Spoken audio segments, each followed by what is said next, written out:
Along with lettuce, beets and turnips, the radish is oldest vegetables to be cultivated by man.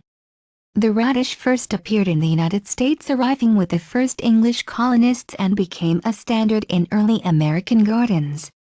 Fast-growing and undemanding, the radish remains one of the most popular vegetables grown in modern gardens. Radishes will grow almost anywhere in almost any type of soil, making them an excellent choice for the beginning gardener. They can also easily be grown by those with limited growing spaces, such as apartment dwellers.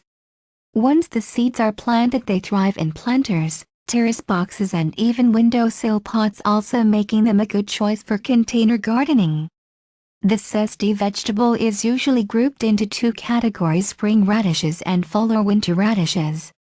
The spring radishes are smaller, quick-growing and mature in about 3½ weeks.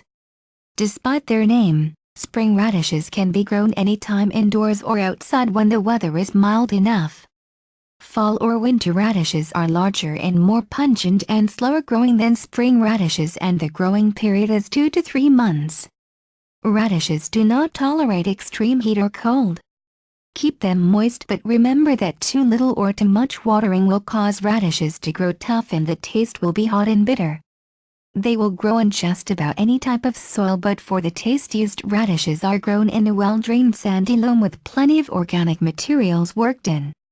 Seeds for the smaller spring variety should be planted 1 inch apart, a ½ inch deep in rows spaced 14 inches apart. The larger winter variety require more room. Plant the seeds 3 inches apart and 1 inch deep.